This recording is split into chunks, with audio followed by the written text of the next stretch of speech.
ഞാൻ നമ്മുടെ സംസ്ഥാനത്തെ ചില പ്രദേശങ്ങളിൽ മന്ത്രിയായി ചുമതലയേറ്റതിന് ശേഷം ഞാൻ അവിടെ പോയി. ഞാൻ അട്ടപ്പാടിയിൽ പോകുന്നത് 2021 മെയ് മാസത്തിലാണ് ഞാൻ സത്യപ്രതിജ്ഞ ചെയ്യുന്നത്. 2021 ജൂൺ മാസത്തിൽ ഞാൻ അട്ടപ്പാടിയിൽ പോയി.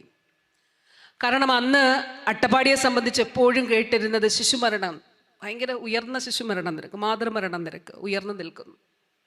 ഏറ്റവും കൂടുതൽ ഗോത്രവർഗ വിഭാഗത്തിൽപ്പെട്ട സഹോദരങ്ങൾ താമസിക്കുന്ന ഒരു സ്ഥലമാണ് അട്ടപ്പാടി. ഞാൻ അവിടെ പോയി, ഒരു ഉദ്ഘാടനമില്ല, ഒരു പരിപാടിയില്ല. അവിടെ പോയി ആശുപത്രി കണ്ടു, അവിടെയുള്ള ആളുകളോട് സംസാരിച്ചു, എന്താണ് അവിടുത്തെ പ്രശ്നം എന്നുള്ളത് നേരിട്ട് മനസ്സിലാക്കി, അവരുമായിട്ട് ആശയവിനിമയം നടത്തി. ഇതേപോലെ തന്നെ ഞാൻ കാസർഗോഡ് പോയി, എൻഡോസൾഫാൻ ഇരകളായിട്ടുള്ള സഹോദരങ്ങൾ താമസിക്കുന്ന കാസർഗോഡ്. അപ്പോൾ ഈ കാലഘട്ടത്തിൽ കഴിഞ്ഞ മാസം അട്ടപ്പാടിയിൽ ഞാൻ പോയി, ഏറ്റവും അവസാനം. ഇനിയും അടുത്ത ജനുവരി മാസത്തിൽ പോകുന്നുണ്ട്. ഇന്ന് അട്ടപ്പാടി, അന്ന് 30 ശിശുമരണ നിരക്ക്, 30 28.3 ആയിരുന്നെങ്കിൽ ഇന്ന് അട്ടപ്പാടിയിലെ ശിശുമരണ നിരക്ക് 6.3 ആണ്. അതൊരു ടീമിൻ്റെ പ്രവർത്തനമാണ്, എൻ്റെ പ്രിയപ്പെട്ട ടീം അംഗങ്ങളുടെ മികവാണ് അത്.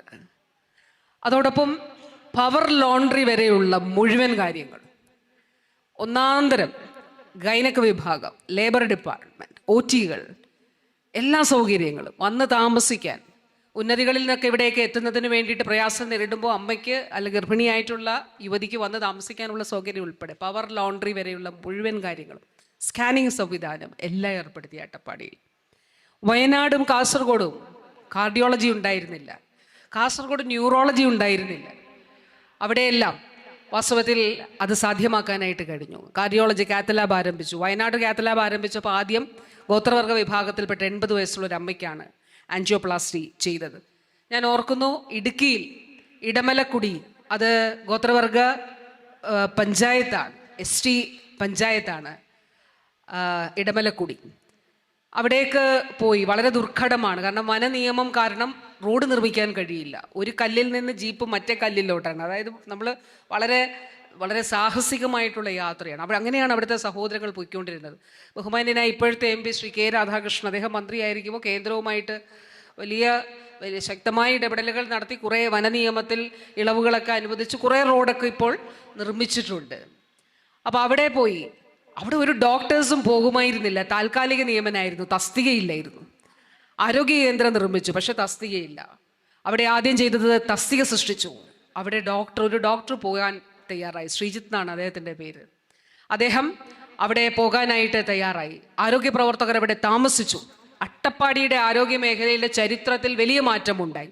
ചട്ടമൂന്നാറിൽ അതുപോലെ തസ്തികളില്ലായിരുന്നു, അവിടെ സൃഷ്ടിച്ചു. ഇത് ഞാൻ പറഞ്ഞത് നിലയ്ക്കൽ നമ്മളെ സംബന്ധിച്ചിടത്തോളം നിസ്സഹായരായിട്ടുള്ള നമ്മുടെ പ്രിയപ്പെട്ടവരെ ചേർത്ത് പിടിക്കുന്നതിന് വേണ്ടിയിട്ടുള്ള ഒരു ഇടപെടൽ കൂടിയാണ് ഇത് എന്നുള്ളത് പ്രത്യേകമായിട്ട് പറയട്ടെ.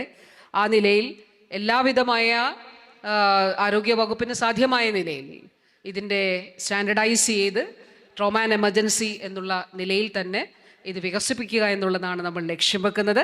ആദ്യഘട്ടത്തിൽ 6.5 കോടി രൂപയാണ് ഇതിന് അനുവദിച്ചിട്ടുള്ളത്.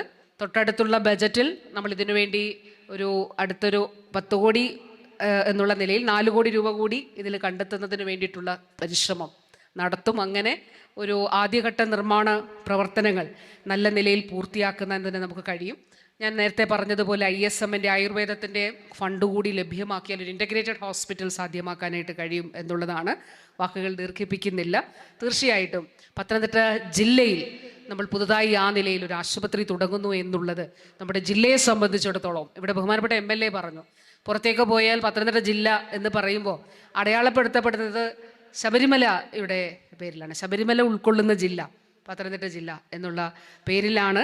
ഇപ്പോൾ തീർച്ചയായിട്ടും ഇവിടെ ഒരു ആശുപത്രി ആ നിലയിൽ സജ്ജമാക്കാൻ കഴിയുന്നത്. നമ്മൾ ഒന്നിച്ചാണ് ഇത് ചെയ്യുന്നത്.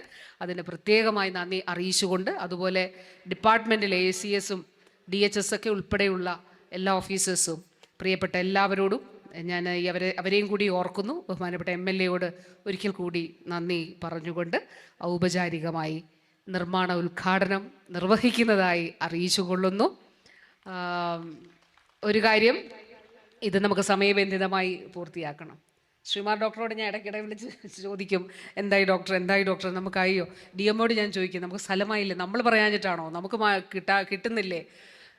അവിടെ സ്റ്റേറ്റ് ലെവൽ കമ്മിറ്റിയിലും ബഹുമാനപ്പെട്ട CMൻ്റെ മീറ്റിങ്ങിലും, എനിക്ക് തോന്നുന്നു CMൻ്റെ റീജിയണൽ മീറ്റിങ്ങിൽ ഒരു വിഷയമായിട്ട് നമ്മളിത് എടുത്തിരുന്നു, കളക്ടർമാരൊക്കെ ഉൾപ്പെടുന്ന മീറ്റിങ്ങിൽ.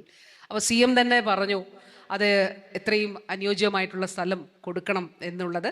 തീർച്ചയായിട്ടും ആ നിലയിൽ എല്ലാവരോടും പ്രത്യേകമായുള്ള സ്നേഹവും ആദരവും കൂടി അറിയിച്ചുകൊണ്ട് എൻ്റെ വാക്കുകൾ ചുരുക്കുന്നു. നന്ദി, നമസ്കാരം.